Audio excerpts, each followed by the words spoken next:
Dr. Ken, now a GP with Northumbria Primary Care, he grew up selling eggs from a very tender age of 6 years old to becoming a doctor after battling academic struggles, depression, racial abuse, and spiritual lows. This conversation is not your typical one. It's going to be very real, it's going to be very raw, and it's going to inspire anyone who has ever been counted out. I went and I failed again. So Wow. I was depressed. I saw depression, had thoughts of self-harm. Felt like my world was crumbling. There was a pastor who came. He called me out and said, "You are a special child. I'm not going to tell you why, but something is going to happen that will prove to you that you're a special child." Went through a bit of racial abuse. You want to attend to a patient, you see this funny expression like, "Is there no other doctor?" If you were to give 3 lessons that you would say to anybody or that was in your position, what would be your 3 top advice? My top 3 advice, one is,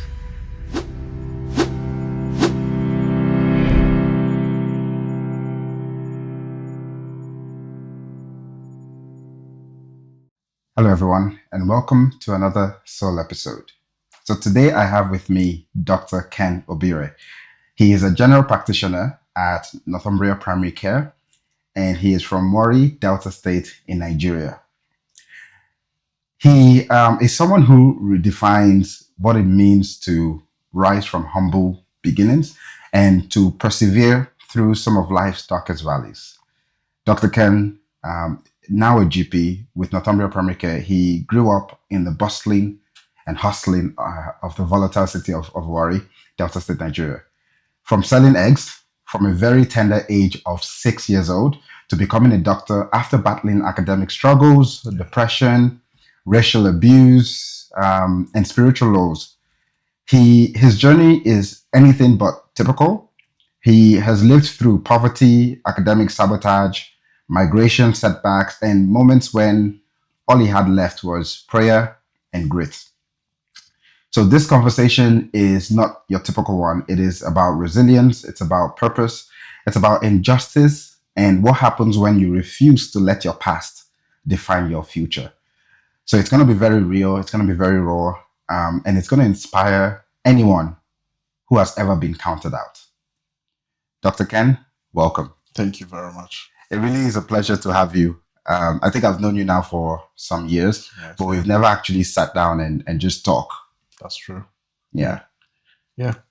So thanks for having me here today. I'm really grateful. And I see this as a very rare opportunity, and I'm very grateful for giving me this opportunity. Yeah. To share my stories. Yeah, I read through a little snippet of your story, and it just makes me realize that there are so many people in this world that you sort of just see without knowing their stories, but they come with a lot of big lessons that they've experienced and things that they've sort of derived from their everyday experiences. And you don't really know that because everybody just sees the face. Everybody just sees the happy Dr. Ken. Everybody sees the cool and calm, collected Dr. Ken. You don't know what he has been through. And that applies to not just you, but almost everybody today. And I just hope that with today's discussion and conversation that a lot of people will be inspired and a lot of people will get to know you better. And I think your story should inspire a lot of people out there. Hopefully. Yeah. Okay, let's start from just about you. You grew up from Warri, and what you said about Warri was it's very busy by day and very dangerous at night. Tell me about growing up in that kind of environment and a bit about your parents, how you grew up, and your mindset and how that has shaped you. Yeah. So, like you rightly said, Warri was quite a very busy city during the day, and at night it was a very dangerous place to live. I remember growing up, we had lots of intertribal clashes. At night, we tend to wake up at night by the sound of gunshots. You get what I mean? Yeah, it was that bad. Yeah. The street was a very hard place to live in. Unfortunately, I spent a huge part of my childhood on the streets, so I saw a lot of dangerous things growing up. It was a difficult time though, But luckily, I really wish to thank God because a lot of changes happened eventually. Um, I grew up in a family where my mom was more of the breadwinner. My dad was still in school. He was still trying to get a bit of certification just to make things better for us. So a typical day was my mom drops me off at school. My dad goes to school. Okay, Mhm. we don't get to see them till 6 p.m. So when I close by 1, I tend to walk back home. It's usually like 30 minutes walk Wow. back home. Yeah, it was Yeah. not easy. So I get home, I get to sort lunch myself. And when I'm done with the lunch, there's no one at home. I end up into the streets. You get what I mean? Mm. I'm usually there till probably a few minutes before my parents come back, and I go back home, try to get myself like have my baths all ready for them to come back home and stuff like that. Well, those moments while I was in the streets, I was exposed to. I saw people gamble. I saw people smoke, um, different things, do drugs, and as a young child, being exposed to those things, it was a very difficult time to be honest. Well, like I said, I just want to thank God for where I am now. At what age were you? I was 5 to 6 then. Yeah, it was. So five, 6 year Yeah, old. yeah, After school, you would walk 30 yeah, minutes as a 6 year old yeah. to the house. To the house. Do you have siblings? Yeah, I have eventually my sisters. I have younger siblings. Yeah, Okay. So as a 6 year old, you would walk 30 minutes from Yeah. school back home. back home. And then you sort yourself food, Mhm. sort yourself lunch, Yeah. and then you go straight back out Yeah. because there's nothing else to do at home. No. And I would imagine probably no electricity. Oh no. That was like a luxury. No, yeah, and we're not so wealthy to afford like generators. You get what I mean? So electricity wasn't really there. It just comes and goes. You get what I mean? Yeah. So, but in terms of steady electricity, we would never had that Right. luxury. No. So you would go back to the street. Yeah. And you would see people smoking. You would see all sorts of things. Yeah. And why?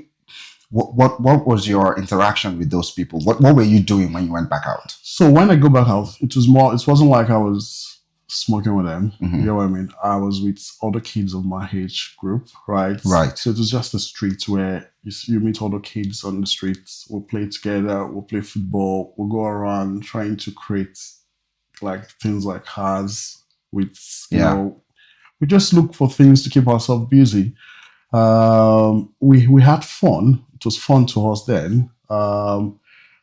We tend to see these guys do those things, but luckily we did not indulge in those activities. Yeah, but it was still in general a very difficult stage of my life. Yeah, and I know you mentioned that sometimes your parents would drop you off, or your mom would drop you off, and then you would wait till they're out of sight. Yeah. And you go back home. I go back home. Yeah.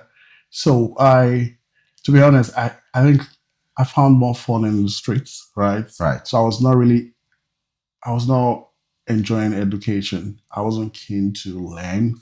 I wasn't keen to read. So most times when I go to school, I'm always thinking about the time I'm going to have with my friends in the street later on. So at a point when my mom drops me at the junction, she says bye, I just wait. When she's out of sight, I just take my bags and I go back home. So I did that for about 1 to 2 months. Wow. No one knew. You get what I mean? Wow. The only time my parents knew was when they called for a parents-teacher association meeting. So they were like, "We've not seen your child in school for a month, 2 months." My mom was like, "I've dropped him at the junction," and so it was shocking to her. So that was when I remember my dad came back home, sat me down, and was talking to me, and they made me see reasons why I shouldn't do that. My dad believes in academics. He believes you need to read, you need to study hard, you need to be intelligent. You get what I mean? So sat me down, spoke to me about not doing things like that. Yeah, I think he felt really bad. To a certain extent, I think they failed me at that point because as parents, I believe when I come back home or when they come back home, they should have asked me about like, what did you do in school today? Right. What did your teacher say? Where's the assignment? But at that point, I totally understand. They were trying to make things better for us. Yeah, but I didn't get all of that at first, to be honest. Yeah, so yeah. So you felt there was some neglect in terms of coming back from school and being generally interested with your school. Yeah, yeah. I think to be honest, I thought it was I was too independent for that age. You get what I mean? And I just feel the at that point I needed a bit of okay, like extra help, support in terms of what did you do in school? Where's your assignment? Yes, can I help you with your assignment? It's not like I'm saying my parents are bad. You get what I mean? But I totally understand they were quite busy then. Yeah. But reflecting on it, I think it was a learning point, which I believe is helping me now as a dad. Yeah.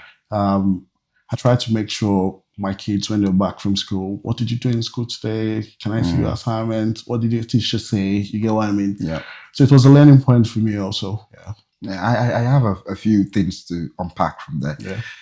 Let me maybe start with where we left off. Mm-hmm. Would you say that the difficult experience that you had is more, how do I put it, has helped you shape how you would train up your child versus the blissful experience that you had? For example, a lot of times it's the, even in today's world, it's the negative things that piques our attention. So it's when something bad happens or something, maybe not bad, but something that isn't as good as you would like happens. That's when it makes you feel a certain way. Yeah. And then a lot of parents, what I've seen is them say, I don't want my child to feel the same way. And because of that, they do everything in their power to change that course of history. And versus say everything was blissful and saying, oh, I want my child to feel the same way. Yeah. Which one do you think is more impactful? To be honest, I think for me, I think the negative experience helped me a whole lot. But would I want my kids to go through that? I don't think I want them. You get what I mean? No. So that's why we as parents, we don't want to make things better for our kids, but we still have to be careful. You get what I mean? We need to still sit them down sometimes, let them know about our stories. We can't afford to make them go through what we've gone through, but them hearing our stories is also a good learning opportunity for them, right? Me personally, the negative experience basically triggered me. Okay, I'll give you a very quick story about how on a Friday I went to school. I was told on my way back home, I was told by the headmistress, tell your parents you have to pay your fees on Monday, right? If you don't pay your fees on Monday, don't come to school. Wow. Yeah, it was that bad. Yeah, at the point. I went home. The only one at that point in time that had a little business was my mom. So I told her and she was like, okay, we'll see what we can do on Saturday. Normally she doesn't work on Saturdays, but she had to go to the market that Saturday. Right. I had to go with her and she had this little egg business. You get what I mean? So she told me, so unfortunately, we all have to, try to raise this money today. So she had to give me like some eggs, had it on my head. I was just walking down the market, buy your sweet egg, buy your egg. I did all that. When I told my wife this, she was shocked at me. You get what I mean? I did all that. And in the midst of doing that, I remember very well, back then there used to be this car, Mercedes 230E. It used to be the reigning car then. Yeah. So I remember I got to a spot, I saw this car. There was this guy that came out of it well-dressed, well-kept, had a few kids in the car. And I think he came out to get some fruits for them. I stood there and I was like, why am I not from a family like this? Yeah. Or why can't I get this level of comfort those kids are having? You get what I mean? And I felt bad about it then, but on the second thoughts, following the discussion I had with my dad, what kept echoing in my head was, you need to work hard, you need to study hard. And that changed my life. At that point in time, I used to be like, when the result comes out, I usually am 17th out of 18th. I think the reason because the guy that was taking 18th was very bad. You get what I mean? Yeah. So, but it was that bad for me. So, but that was the turning around for me. So that negative experience gave me the opportunity to see a situation that triggered me. From that day, I made up my mind I was going to take my academics seriously. And I went back to school. The next Monday, they saw a different me in school. Mm. Who wants to read today? Raised my hand, was up. Everybody was like, huh? This guy was never interested in this. You get what I mean? To cut the shortest shots, I left that school as the second best graduating student. Wow, because of that thing you saw. That thing I saw. The whole negative experience created that picture for me, and that changed my life. Just in case some people don't know, you were 6-year-old when you were in the streets with eggs on your head, saying, buy your fresh egg. Buy your fresh egg, yeah. And that's when you saw a defining moment. Yeah. Would you say that's the moment that defined your life, basically changed the course of your life? That changed the course of my life physically, but not spiritually. Right. There's also another story in relation to that, but I will leave that for later. All right. So maybe we'll go to that. Then it begs the question: would you say that all kids are intelligent, or are kids is intelligence gifted to some kids and not some kids? Because I personally have a different. But let me get your thoughts on that. So to be honest, I feel we're all intelligent. It's just, it all depends on where we channel our intelligence into, right? Like me at first, I was in the street, I was quite creative. When we were creating stuff like a goalpost, I was very good. I knew how to cut the woods. You get what I mean? I was quite good in terms of coming up with ideas. But unfortunately, at that point in time, I wasn't putting it into my academics. I was putting it into something else. I feel every child has a certain level of intelligence, right? It's all about where are they putting that into. So it's also very important for we as parents to pick that up early in our kids. That could also give us an idea of what they might like in the future. You get what I mean? Or how it gives us an idea of how do we train up the child? How do we channel this towards the right direction? So I feel all kids are intelligent. It all basically involves we picking up on that aspect that they are quite intelligent at. Okay. So you then grew up, and so at that point you took education seriously. After that, you've been excelling in school based on two combinations, and we'll leave faith out of it for now, even though we know that is a big factor. But it's based on what you saw, and you want to model your life after, and also what your dad said. And I think this is very important. Mom can say it too, and that's a question. Maybe I'll pose that. It was your mom and your dad went to PTA meeting, or was it just your mom? My mom. Then you came home, but it's your dad that spoke to you. Why not your mom? So I think my mom. It's not like my mom didn't speak to me, but my dad did most of the talking. That also tells us the importance of the role of a father in a family. You know what I mean? I think it's just the way the family setting was. I'm not trying to say women are not important, but growing up, we grew up with that huge respect for is your dad. You know what I mean? We had this respect for our mom also, but based on our culture and the setting we found ourselves, when your dad speaks, it's like, I don't want to use the word God is speaking to you, but it's that, you know what I mean? Right. So we saw him as a figure that we needed to respect, irrespective of anything, you get what I mean? So I believe they must have had that conversation at first. My mom would have told him. And obviously she knew the respect we had for him, and she must have felt at that point in time, if he says this to us or to me, then definitely there'll be a drastic change. And I feel that was what happened. And I totally resonate. I'll just give you, because in my family experience as well, my dad speaks, and when he speaks, you listen and you take it. Of course. My mom also speaks, and when she speaks, you listen and you take it. Now, but they come from different I guess different angles. When my dad speaks, it's more of authority. When my mom speaks, she speaks from an emotional sense, and she connects with your emotional self. So I remember my younger brother, he didn't want to go to university. And I'm not saying you have to go to university to be successful, but at that time, that's what was believed, that you go to university to be successful. And he was at a point in life where he had just finished secondary school. So the next step is university. But he didn't know what to do. He didn't know if he should pursue this vocational studies or whatever. He had no clue. And he just said, I'm just going to see what life throws at me. And to my mom, she's like, no, that's even an African mom. Yeah. No, that's like you have no plan for your life. We can't have that. Yeah. And even though everyone, including my dad, has spoken to him, it didn't really feel real to him until my mom spoke to him. Yeah. And my mom came with I was there when she was talking to him, a very emotional, should I say, speech. Yeah.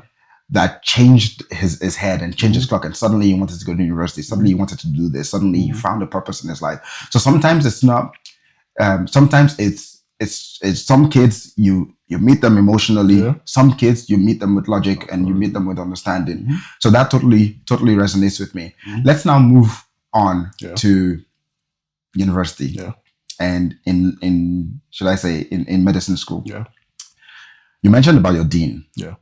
And the relationship between you and some other students with your dean. Yeah. Maybe let me let you recount that experience.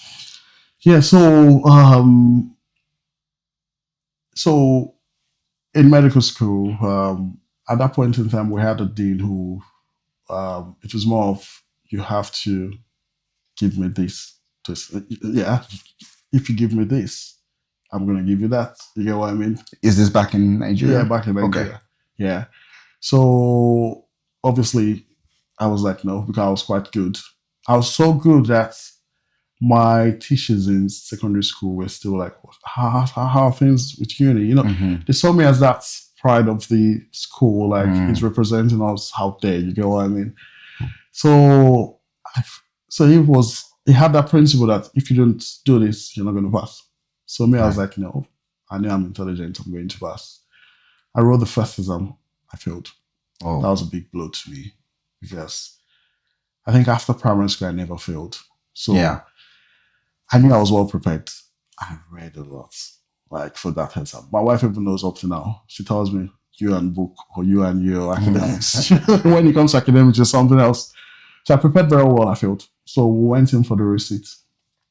If you fail the receipt, that means you're to repeat that year. And I went to a very expensive private school and I was like, I can't afford to do that. So I did a receipt. I prepared even like with more intensity. I went and I failed again. So I was depressed. I saw depression. I won't lie. Had thoughts of self-harm. Although I didn't go as far as wanting to take my life, but the thoughts were there at the time. I was like, why? It felt like my world was crumbling.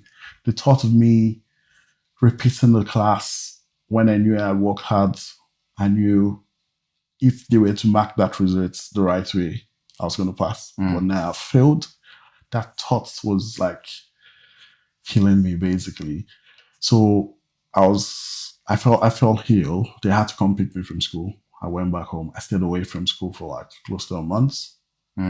So that was a period, and I talked about the spiritual part. That was where my life changed spiritually. My mom is like, when you talk about the prayer in my family, it's my mom. Yeah. Right.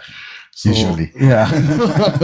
So I was with my mom. Most times when she comes back, we go to church. And so there was this particular day we went to church and there was a pastor who came. I think there was a program. So he called me out and said, you are a special child. Yeah, I'm not going to tell you why, but something is going to happen that will prove to you that you're a special child. So I was just at home preparing to go back to school. My mom had talked me through everything. Just go back, just repeat the class. It's not the end of the world. So while I was preparing, a friend called me. That guess what? The dean, they found out that he was involved in such activities. Wow. And they fired him, basically. So I was like, oh, okay, good. And they said, that's not even the end. They are organizing a special receipt. Wow. That receipt was tagged special receipt. And that went with the prophecy that the pastor said that you're a special child. Something is going to happen that will prove to you that you're a special child. So when the special receipt came up, I was like, oh, yeah, this is what he meant. I went and took the exams. Our scripts were marked in a different school entirely. The results came back and I passed. And I joined my classmates. Wow. So when all of that happened, I was like, this is God. Do you get what I mean? Yeah, of course. Prior to then, I used to go to church, but I saw Sundays as, okay, it's just a Sunday, let's go to church enough. But from that moment, I developed a huge interest in Christ. So what was the difference? Would it be the miracle or the prophecy? I think you said that's the defining moment, but what's the difference between, like, why did it take that prophecy for you? Because you've been attending church, you've been going to church religiously, I would suppose. Yeah. So, I was going to church, but, sometimes, when God, when God does something, sometimes you need that physical manifestation for you to say, oh, wow, so God can actually do this. You know what I mean? So I was like, how did he know? How could he have predicted the future? So how come everything he has said is not coming to pass? Then it means there's something in God that I need to now take serious. So that physical manifestation of his word from his servant was like, I was like, no, just have God. Just have God. And that was the moment I had a huge passion for Christ. Prior to then, when I go to church on Sundays, when they're preaching, my mind is somewhere else. My mind is not there. Yeah. But from that moment, my life changed. On Wednesdays, I'm always thinking about, I have to go to church. I was looking forward to church. I was looking forward to listening to his word. You get what I mean? There was this joy I got from when I go to church. Okay, I'm going to hear his word today. And everything changed from that moment spiritually. Yeah, for me. Let's talk about the depression state. Did you feel well supported during that time, and what was it like being in depression? I know it's a big task, being in medical school as one. So, and it's long years, right? And having to resit, it's just elongating what is not necessary. What was it like being in that depression, and what support did you have? To be honest, being in a depressed state is a very difficult state to be in. Your mood at that point is very volatile. It takes the grace of God. Sometimes we hear people, we hear news, different types of news. Oh, yes, committed suicide. Yeah, it's just one little switch in your mood at that time is all it takes for someone to take his or her life. Yeah. Who would have thought I would have had thoughts of self-harm? You get what I mean? It was like, just imagine the lowest state you can be ever in your life. That was what it felt for me like that time. But I had a lot of support. My parents were there. My mom was there. She made sure I was not alone. You know what I mean? So when she was going out in the morning, oh, come with me. She's going out to see her friends. Do you want to be my driver today? You get what I mean? She was always taking me along, and that helped me. In addition to that, we can do things physically to help us, but we still need God, irrespective. I feel the best comfort I got at that point was listening to the word of God, going to church. That healed me quicker. Yeah. So the support I got from my family was quite immense, and that helped me through it. Right. Yeah. The depression is such a especially in men. Yeah. It's such a touchy subject. Yeah. And a lot of times we think God is not there during that depression. Yeah. And in your case, God showed up in a spectacular way. And this is just to encourage anybody out there that's listening to remember that God remains God and God is watching. Of course. And when the time is right, he will pull through. I mean, what a shift. Because we hear stories and we hear where God will move people out of the way for you. And I think what I want to pull out of that is that you did not give in to corruption. No. Because if you had failed the first time and you know you did everything you could, and all you need to do is just to give him this one thing that he wanted, and you would have passed. Yeah. Any human being would say, why didn't you just give it to him and then pass? But you stood on your ground and you said, no, I'm not going to give in to corruption. And when it was time, God fought the battle for you. He was removed from his post. So that's just an encouragement out there to anybody going through the same thing.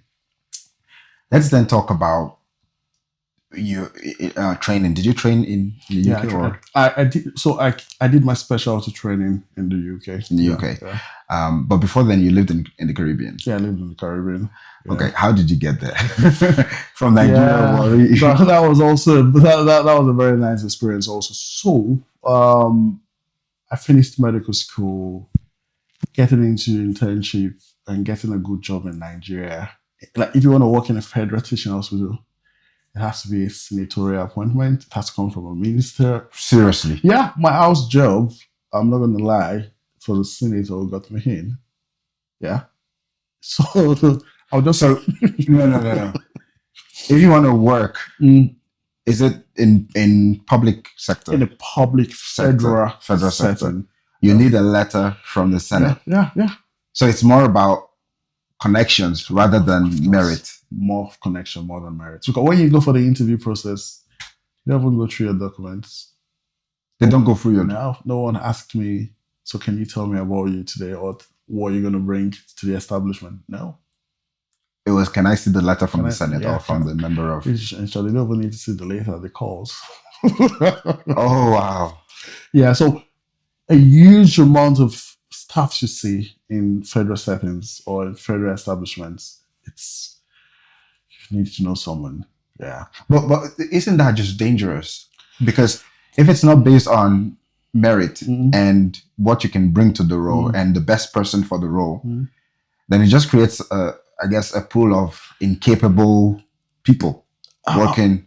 I wouldn't say incapable because, well, we were all doctors. But the issue was we had more doctors in Nigeria more than the available positions in the federal setting. You get what I mean? So it was and in the federal setting you get paid more.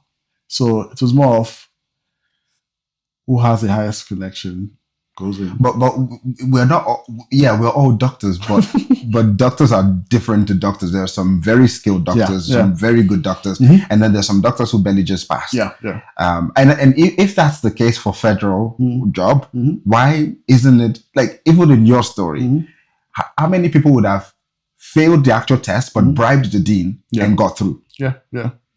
So at the end of the day, everyone coming out of university or out of medical school, we could say, they all have the title of doctor, but they're not of the same skill. They're not of the same, should I say, knowledge or capability.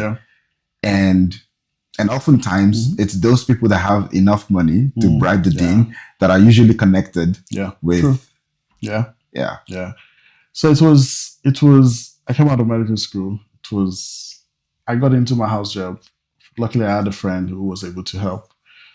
After that, so you also got a letter. So I would say my friend was going and they just added my name. Okay. So I was just lucky.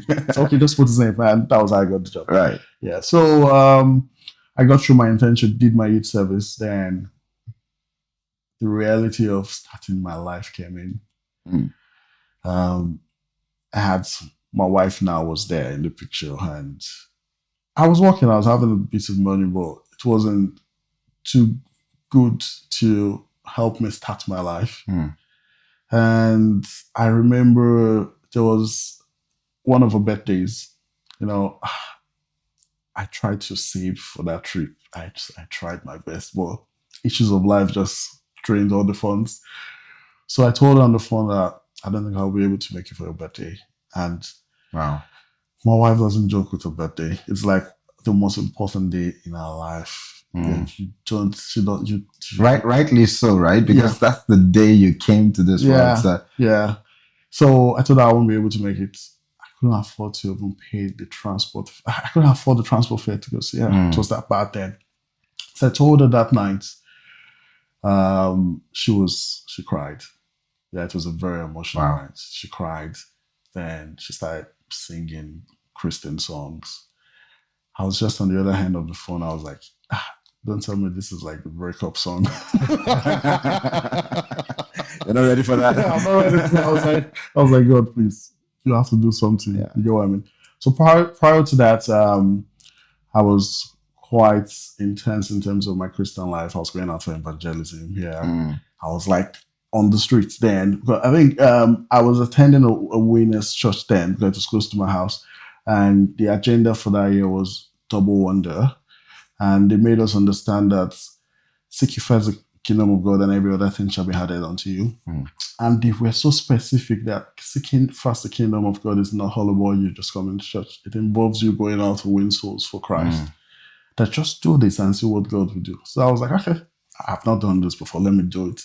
So I was indulging in it, going out steady, praying to God. So one of those days I ran on my Facebook page, I ran into a friend in school. I saw the picture, it was not in Nigeria. I was like, where are you? He said it was in the Caribbean. I was like, please now help me now.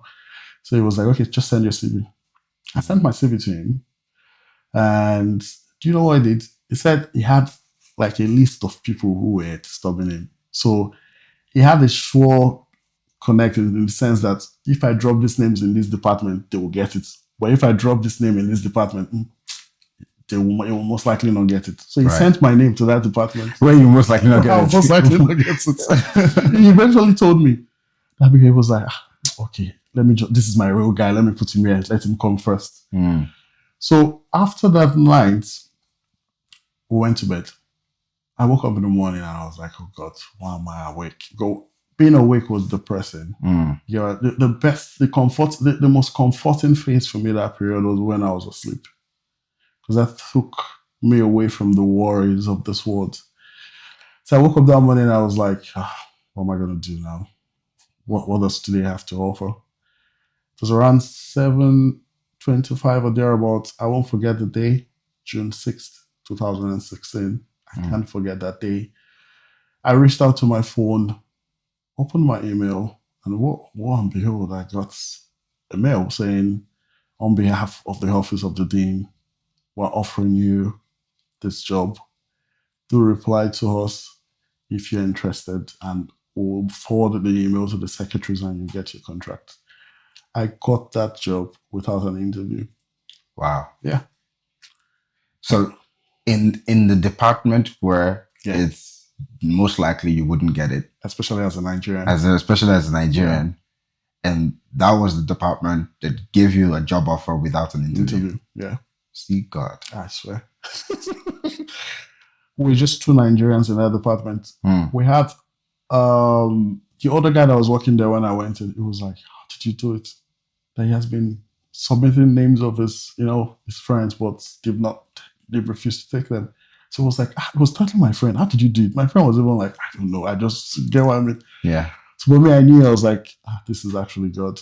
And it really pays to seek you first, everything that has to do with the kingdom of God. What if we said that that's coincidence? I don't think it's coincidence. I think it was God. It's God. In a department that doesn't accept Nigerians. All my other friends were interviewed. I got the mail that morning. In the evening, I got my contract later. What I was earning in Nigeria got multiplied by 40. So 40. Yeah. I got the basic pay was 4,000. Starting pay was 4,000 US. That was my starting pay. So what I was earning, it was a life-changing moment. I was like, no, I don't think this is coincidence. They have a pool of people all over the world applying for that job. I don't think I was the most qualified at that point. Yeah, I don't think I was.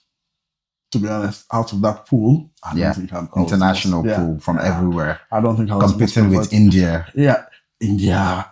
You've got loads of people from other parts of Africa, America, Canada coming in for that same job. I was like, this is God.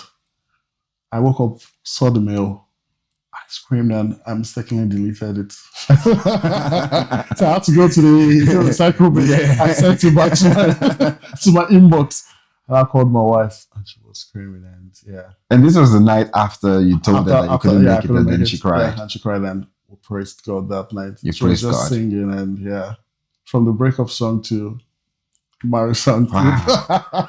I can just imagine the emotions at that moment. It was a lot. So you've seen God show up time and time again. How has that sort of helped with your faith? To be honest, I think my faith in God is just out of this world. Yeah. One more story. I became a GP. Please. In order to become a GP, there was this difficult exam I needed to take. Very difficult. In the UK, right? In the UK, yeah. It's a 12-station exam. So you do it online and you interact with patients online. So, and there's an examiner at the background that watches you. I prepared for almost an entire year for this exam. I come back from work, sort out the kids, 9 p.m. when they've gone to bed. I'm awake till like 1, 2 a.m. I wake up 5 a.m. I have to get ready for work. That was my schedule for almost a year. And you're working in the UK? Yeah, I was working in the UK. So went in for the exam. I think that the weekend before I went to church and Daddy was just praying about cancel failure, cancel failure, cancel failure. I was like, I was just there. I was like, I was in front. I was like, yeah, I think the IT team picked up my picture that because I was in the spirit. I was in the spirit. Kudos to the IT team. Yeah, they picked it up. I was like this. I think I wore a blue shirt. I was like, when I saw the picture later, my wife was like, "We were really in the spirit." I was just praying against failure. So I went into the exam, and do you know what happened? I just started the first station. Hello, hi, how are you? Internet. Seriously? I swear to God. Internet failure. The next thing I saw was, you can't connect to this site. Logged me out. So you were taking it from home? I was saying, no, at my place of work. You have to do it at your place of work. Okay. So I had to log in again. So it's not even your internet? It's not my own internet. My place of work. This is a GP practice where the internet is good. And it doesn't happen. It doesn't happen.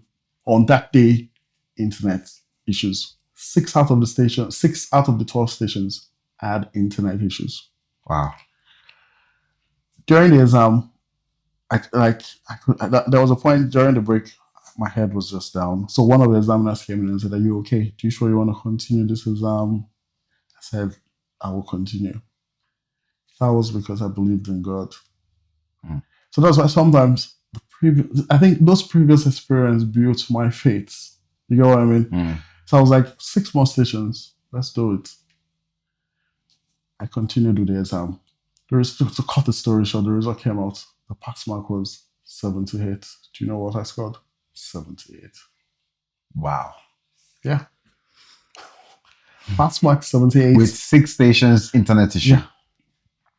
They kept sending me messages. We will basically, we know it was a difficult time. So if you fail, we're going to make another attempt, but you're not going to pay for it. It was an expensive exam, over £1,000. I was just saying, my wife, I was like, they are telling me all this is because I failed now. You get what I mean? Right. So that day I was driving back from work, all my friends, I had 2 friends who called me. They said, I failed. I was like, okay, I'm not going to check mine. Let me just get home to the comfort of my wife so that if I want to collapse, there's someone that can call 999 for me. So I just got to the door and I checked. I couldn't believe it. Passed. Just pass mark 78. My score was 78. 78. I showed my wife. She was just screaming. Yeah. I mean, that's because if everything went smoothly and you passed, it's expected. Yeah. So that's why sometimes, do you know what one of my friends told me? I was like, 78. He said, if God did not do it that way, how would you know he's the one that did it? Do you get what I mean? He could have made it 80, 90, but I made it 78 on the dot. If I had 0.001 minus point, I would have failed. And they don't joke with that. Yeah. With specialty exams. It's a very interesting thing you mentioned there. If it didn't happen that way, you wouldn't know it was God. Yeah. A lot of times we ask God, we say, we want to see you. And then if God should do it, we'll call it coincidence. Yeah. An example is in the book of Exodus, when God was trying to get the children of Israel out. He had to do the 10 plagues so that they know that it was God. In fact, the first 2 plagues were copied by the mage and the sorcerers of the Egyptians. They did the same thing that God did for the first 2. After the first 2, they realized that, no, we cannot do this. This has to be the living God. So a lot of times God would do things so miraculously to tell you that this could not have been coincidence. This could not have been luck. This could not have been anybody else but me, God Almighty. No, that is fascinating. And that's obviously after you had moved to the UK. Yeah. So how long did you stay in the Caribbean for? I stayed in the Caribbean for 4 years. Let's shout out the island. Grenada. Grenada. The island of Isle. Oh, okay. It sounds Oh like my you loved God. it. Yeah, it's then my friends used to say you stay in an island where people pay and save money to come on vacation. Hmm. Yeah, we had. It's a beautiful place. It's true. Yeah, I mean, a lot of people go to the yeah, Caribbean, Grenada, yeah, St. yeah, Lucia for yeah, vacation, and you yeah, live there. yeah. You said it's a small island, like 170,000 Yeah, people. very like 150,000 people. Very small island. You can drive around the island within 2 to 3 hours. Very small island, but they've got all the basic amenities. It has a kind of an African climate, but it's a very nice place to be. I'm not even going to ask UK or Grenada. I'm not going to ask. So let's talk about you then came to UK, and of course you had to do that exam, and you had to do training. Yeah. What was the experience like coming from Nigeria, being a doctor, coming to Caribbeans, being a doctor, and then to the UK training to be a doctor in the UK? It was absolutely different. I think the UK is more of communication, and back home, doctors were like kings. You get what I mean? Mhm. When you come in to see a doctor, if the doctor says this is this, and that's it, well, it was a different ballgame entirely when I came here. I went through training, worked in a series of wards where I was just the only black doctor. Went through a bit of racial abuse, staffs, patients. You want to attend to a patient, you say this funny expression like, is there no other doctor? You get what I mean? Yeah. It was a difficult time, but I knew I was in the process. I just kept telling myself, God has brought you this far. So just keep going. Yeah. It's depressing. It's when you go out trying to help someone and oh no, I don't think you're qualified. Sometimes they ask me, oh, did you train in the UK? Did you school here? You sound like you trained in the UK. I'm like, no, I trained in Nigeria. Yeah, I'm a doctor who trained in Nigeria who has a big God. You get what I mean? Yeah. So I always let him know, this now. No, so I went through that experience where I had to learn medicine all over again. Yeah, within the space of 3 years in training. Yeah. Yeah. But Let's talk about the racism. Yeah. And I know because my wife is a nurse, and I hear stories where, and the patients are the worst because the patients can be brutal. You come in trying to do your best to help somebody, and the next thing they say is, like you said, is there any other nurse? Is there any other doctor that can attend to me? Or I would rather somebody else, and that can be demoralizing to you. Do you think that, and a lot of times it's subtle, do you think like subtle racism is better or is more dangerous than overt racism? Yeah, I think the subtle one is more dangerous because I prefer you always let me know who you are in front of me rather than do things at my back or act like you're nice to me and at my back you actually understand saying terrible things. In one of the wards I worked, it did happen. I felt they were my friends. At the beginning, I was thinking, oh, I'm actually in the best ward in this UK, but I started saying some strange things. You know what I mean? You go in to see a patient, you come out, you start walking down the ward, people start whispering, you come back, everyone keeps quiet. Everything you do was more like everyone keeps picking faults at everything you do. Eventually, I think they eventually opened up.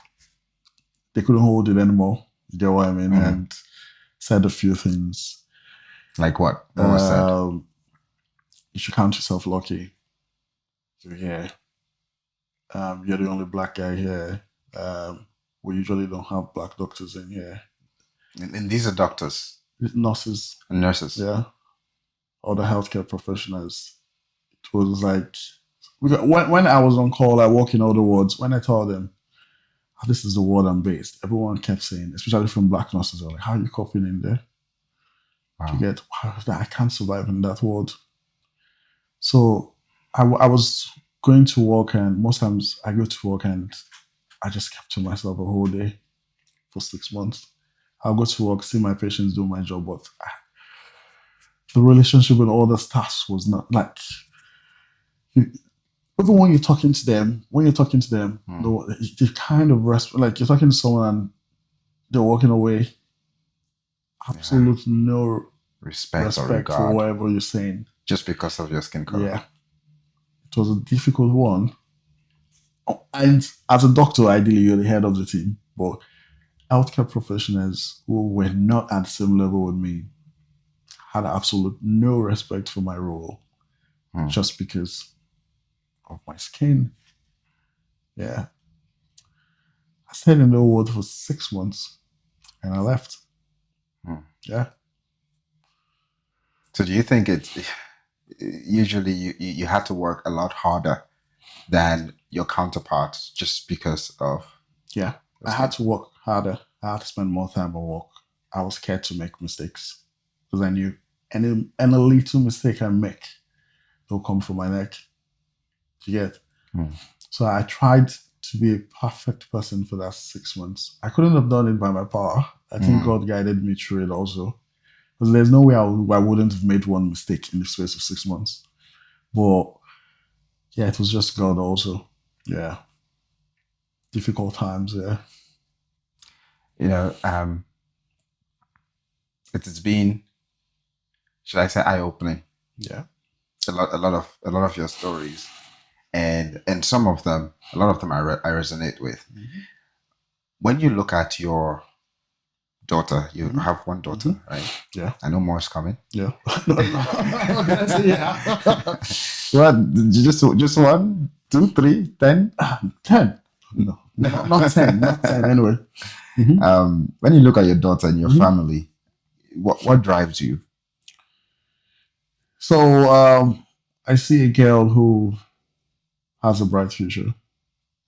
I see a girl who has the relevant accessories around her in terms of parents to help her to the next level. I see a lucky child who's going to be raised in a platform where, from the onset, where she would appreciate God. Yeah, she's basically going to grow in a setting where she's going to get all the support, love, which she's going to have a setting basically which I didn't have as a child. Yeah. So you're counting all those times. Yeah. It's just, everything was just, when I was answering the question, everything was just like fresh in my brain. Yeah. And your parents are still... Yeah, they're still alive. Yeah. They did a good job with what they had. I can see for sure. Yeah, with what they had at that point in time, they did their best. They're trying to make things better for us. Yeah, and they eventually did. I wouldn't be here today if not for their huge support throughout school and all that. Yeah. So, what would be the top 3 life lessons you would give to your daughter? Yeah, and my next question, so I don't forget, would be: if your 6-year-old you were to see you now, what would he say? If my what? 6-year-old you were to see you now, what would he say? He will be shocked that I'm not like I'm there yet, but it will be shocked at the progress I've made. The 6-year-old me grew up in a setting that had no hope for the future. I couldn't even see a bright future. I never thought I was going to leave the city of Warri, talking about coming into the UK to achieve a specialist degree. Oh, you get what I mean? He will be so proud of the challenges I went through, everything like the difficult times. And I think he'll be very proud of me. Yeah, with the progress I've made. Yeah. And here's something that a lot of people fail to recognize. Because we're all looking for the end product. Yeah. And we fail to recognize that the most important part is the process. Yeah. Because it's the process, and everything that you do go through, everything happens for a reason. Yeah. It's the process that defines who you are, what your character would be, to help you prepare for what God has set for you to do. And you know, the end goal in this world is not even in this world, if you know what I mean. It's more of, okay, after all is said and done, what comes of my legacy? What comes of my life? And that is why my dad usually says life is a school that you would never graduate. True. There is no end goal in life because it's not in this life. It's in after. But maybe that's too deep.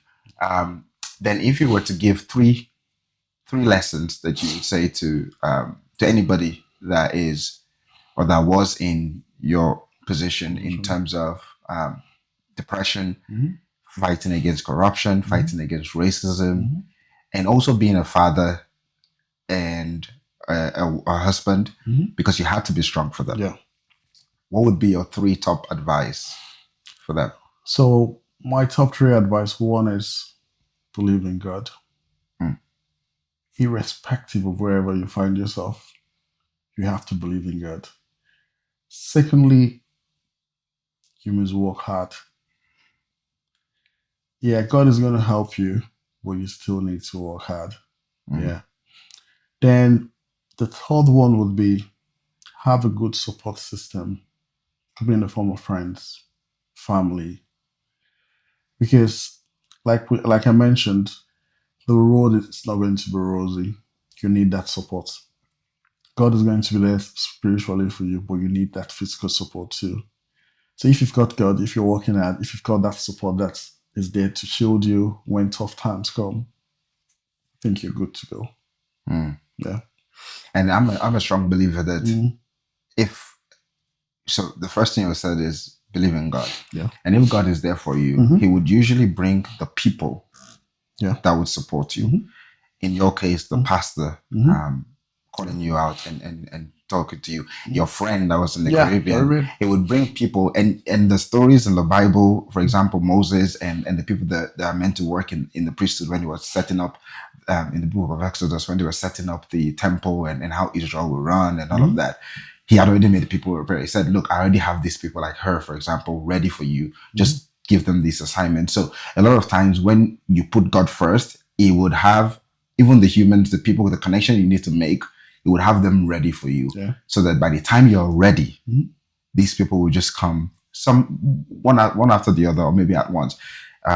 So yeah, that was inspirational. Yeah. And what are you up to now? What are your goals? What's your legacy? So in terms of, at the moment, I'm a GP and I'm working with Northumbria. I've got a family. So in terms of career-wise, hopefully work harder. I intend to go into the admin part of medicine. It's something I'm looking at. The reason is I want to be in a position where I can make changes, right?